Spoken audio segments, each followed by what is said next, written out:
আসসালামু আলাইকুম। আমি আল মনসুর। আজকে লাইভ এলাম।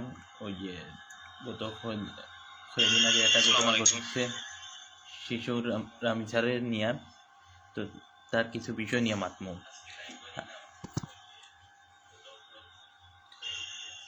এখন আগে আমি একটা ভিডিও দেখাই আপনার আগে।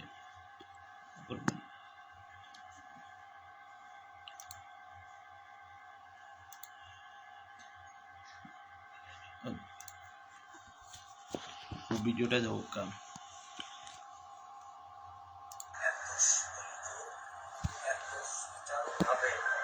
আমি কখনো দেখিনি, এটা বুঝতে পারছি, এটা আমি বুঝতে পারছি স্যার।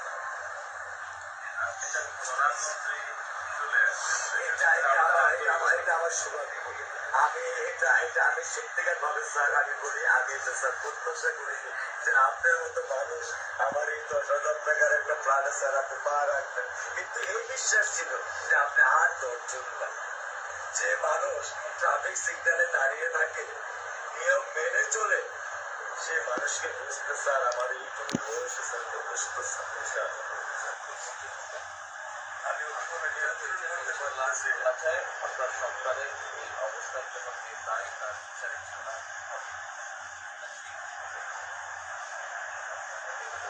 আর মালিক যে আল্লাহ তাআলা মালিক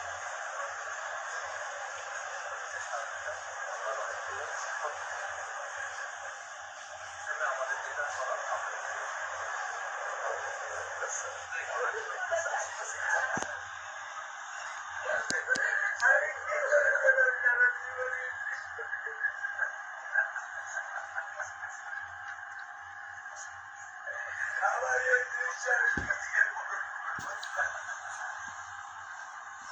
আমার মেয়ে শুক্রবারে নামাজ পড়ে, আমি আমার বাসায় বলি স্যার, কারণ ও আমার সাথে নামাজ পড়তে পছন্দ করে।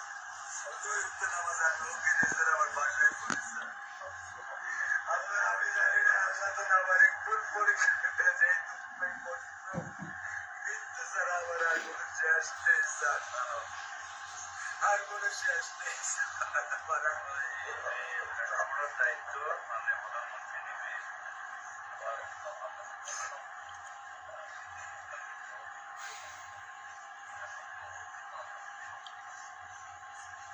সত্য কথা, আমি যখন ওকে ব্যাংকে পাঠাই আমি খুব বলবো, আমি কালকে করে দিচ্ছি, আমি আর ব্যাংকে প্রতিদিন ওকে রিস্কেট করে যাবার রিস্কেট করে উঠে আসবো। আমি ক্লান্ত স্যার, ওর বছর বয়স থেকে স্যার ও এবার পেতে পেতে পেতে পেতে স্যার আমি আর নিতে পারছি স্যার। আল্লাহ আমার ভাগ্য দিচ্ছে, আমি কি করছি।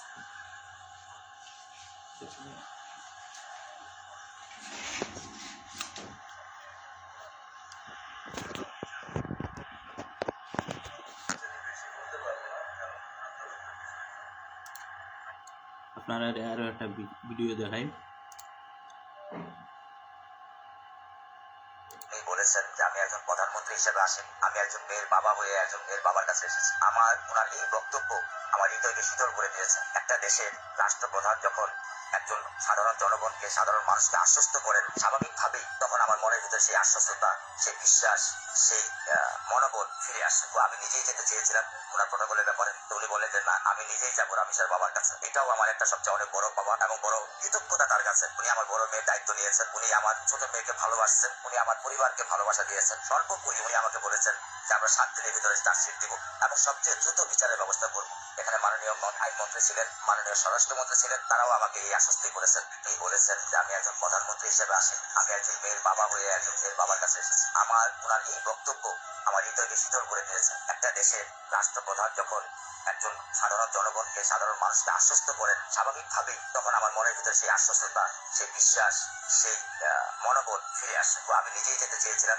ওনার প্রটোকলের ব্যাপারে, তো উনি বললেন যে না, আমি নিজেই যাবো রামিসার বাবার কাছে। এটাও আমার একটা সবচেয়ে অনেক বড় পাওয়া এবং বড় কৃতজ্ঞতা তার কাছে। উনি আমার বড় মেয়ের দায়িত্ব নিয়েছেন, উনি আমার ছোট মেয়েকে ভালোবাসছেন, উনি আমার পরিবারকে ভালোবাসা দিয়েছেন। সর্বোপরি উনি আমাকে বলেছেন যে আমরা 7 দিনের ভিতরে চার্জশিট দিব এবং সবচেয়ে দ্রুত বিচারের ব্যবস্থা করবো। এখানে মাননীয় আইনমন্ত্রী ছিলেন, মাননীয় স্বরাষ্ট্রমন্ত্রী ছিলেন, তারাও আমাকে আমার হৃদয়কে শীতল করে দিয়েছেন। একটা দেশের রাষ্ট্রপ্রধান যখন একজন সাধারণ জনগণকে, সাধারণ মানুষকে আশ্বস্ত করেন স্বাভাবিকভাবে, তখন আমার মনের ভিতরে সেই আশ্বস্ততা, সেই বিশ্বাস, সেই মনোবল ফিরে আসে। তো আমি নিজেই যেতে চেয়েছিলাম ওনার প্রোটোকলের ব্যাপারে, তো উনি বললেন যে না, আমি নিজেই যাবো রামিসার বাবার কাছে। এটাও আমার একটা সবচেয়ে অনেক বড় পাওয়া এবং বড় কৃতজ্ঞতা তার কাছে। উনি আমার বড় মেয়ের দায়িত্ব নিয়েছেন, উনি আমার ছোট মেয়েকে ভালোবাসছেন, উনি আমার পরিবারকে ভালোবাসা দিয়েছেন। সর্বোপরি উনি আমাকে বলেছেন যে আমরা 7 দিনের ভিতরে চার্জশিট দিব এবং সবচেয়ে দ্রুত বিচারের ব্যবস্থা করব। এখানে মাননীয় আইনমন্ত্রী ছিলেন, মাননীয় স্বরাষ্ট্রমন্ত্রী ছিলেন, তারাও আমাকে এই আশ্বস্তি করেছেন। উনি বলেছেন যে আমি একজন প্রধানমন্ত্রী হিসেবে আসি, আমি একজন মেয়ের বাবা।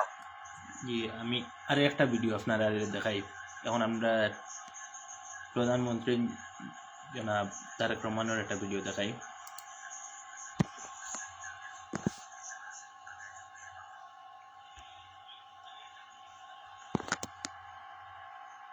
বর্তমান সরকার রামিসার এই হত্যাকারী সর্বোচ্চ শাস্তি ইনশাআল্লাহ আগামী 1 মাসের মধ্যে নিশ্চিত করবে এবং সেই সর্বোচ্চ শাস্তি হচ্ছে মৃত্যুদণ্ড, যাতে করে ভবিষ্যতে আর কোনো ব্যক্তি মানুষ এইভাবে শিশু বা নারী নির্যাতন করার সাহস না পায়। বর্তমান সরকার জি, আমি আসলে একটা জিনিস বুঝি না, মানুষ কি পরিমাণ পশু হইলে, কি পরিমাণ নরপশু হইলে এইরকম 8 বছরের শিশুগুলোরে দর্শন করে। এই 8 বছরের বাচ্চা, তার না মেচুরিটি আইছে না, এ কিচ্ছু বুঝে, তার প্রতি যে কিভাবে ফিলিংসটা যায় আমি তো এটা বুঝি না। এগুলো কোন মানুষ তো না, এগুলো প্রথমত যারা করছে এরা তো মানুষও না, মানুষের খাতারেও পড়ে না, এগুলো নরপশু হল। নরপশু যার কারণে এই ধরনের কাজটা করছে। একটা ফুটফুটে বাচ্চার জীবনটা আজকে শেষ হয়ে গেল। এরা যদি আপনি পাশেই দেন তাও কমইব, এগুলারে যদি আপনি পাশেই দেন তাও কমইব। এগুলারে যে সৌদি আরব মারে নানি পাথর নিক্ষেপ করে তো মারা উচিত।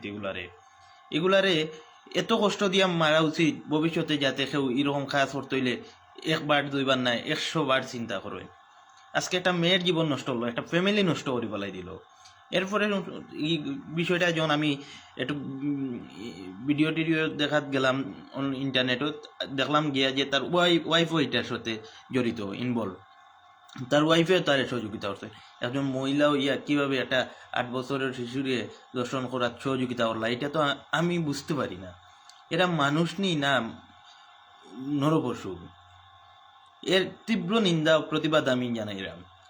আর কোনো শিশুর উপরে যেন এইভাবে অত্যাচার, জুলুম, নির্যাতন যেন না হয়, এই দিকটা সবে দেখান।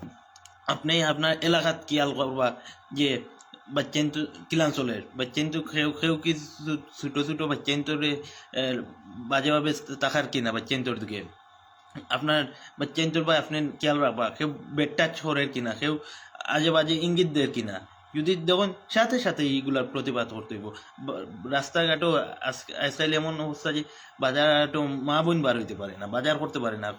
রাত গেলেও দেখা যায় একটা দুর্ঘটনা ঘটে। নিজের দেশ, স্বাধীন দেশও এইভাবে যদি চলে দিলে তো মানা যায় না। স্বাধীনতা বলতে কি, তা একটা দেশের লোকে যুদ্ধ করলাম, একটা খেরোর লোকে যুদ্ধ করিয়া দেশ স্বাধীন করলাম, এর নাম নেই স্বাধীনতা। স্বাধীনতা মানে আমার দেশ স্বাধীন, আমার দেশের প্রতিটা নাগরিক স্বাধীন, তারা লিগ্যালভাবে তারা চলাফেরা সব কাজ করতে পারবো। তারা রাস্তাত বার হইতে হইলে এটা চিন্তা করতে হইতো না যে তারা রেখে মারি লিব, সে দর্শন করে লিব। এই যে আজকে যে নরপশুটা এই কাজটা হলো, এর তীব্র নিন্দা ও প্রতিবাদ জানাইলাম। আর এটার যত দ্রুত সম্ভব শাস্তির ব্যবস্থা করতে হইব। আইনের আওতায় আনা হয়েছে, শাস্তির ব্যবস্থা করতে হইব। আমরা দেশনায়ক জনাব তারেক রহমান জানলাম যে এটা খুব দ্রুত বিচার করবা ইনশাল্লাহ কইছেন। আর কেউ কোনো উকিল, কোনো অ্যাডভোকেট যদি দেখুন ইতার পক্ষে খাড়া হয়েছে আদালত, সাথে সাথে এই উকিলের লাইসেন্স বাজেয়াপ্ত করতে হইব, বাতিল করতে হইব। এই লাইসেন্স রাখা যেত না। কোনো উকিলে কোনো দর্শকের কেস লড়া যেত না। আমি একটা জিনিস বুঝি না, আমরা দেশও প্রুফও আছে, এভিডেন্সও আছে, ভিকটিমও আছে, আই উইটনেসও আছে, সব কিছু থাকার পরেও দেখা যায় একটা কেস শেষ হইতে 3 বছর 4 বছর লাগে যায়। অত লেন্দি, এত লম্বা হয়। এত প্রমাণ থাকার পরেও রায় এত সময় এখানে লাগে। একবার সিলেট এমসি কলেজে একটা ঘটনা ঘটলো, একজন মহিলারে তার স্বামীর সামনে থেকে নিয়ে গণধর্ষণ করলো, এটারও কোনো রায় হইল না আজ অতটা বছর ধরে। এখন আবার আর একটা ঘটনা ঘটলো। এইভাবে যদি গোটে বাংলাদেশে তো একটা ট্রেন্ডিং হয়ে যায় যে একটা খারাপ কাজ করলে এটা একটা ট্রেন্ডিং, একজনে করছে পরে আরো জনে করে, এরপরে আরো জনে। একটা বাজে কাজ আমরা ফলো করি কিন্তু বালা কিচ্ছুটা ফলো করি না, বালা কাজ ফলো করা যায় না। একটা দেশের প্রধানমন্ত্রী যদি বালা হয়ে যায় আর দেশের নাগরিক যদি খারাপ থাকেন তাইলে এই দেশ জীবনেও ঠিক হইতো না। প্রধানমন্ত্রী বালা থাকার সাথে সাথে দেশের নাগরিক সকলেরও বালা থাকতে হইব, সুন্দরভাবে চলতে হইব। আসসালামু আলাইকুম, আমি ওখানে আজকে শেষ হলাম।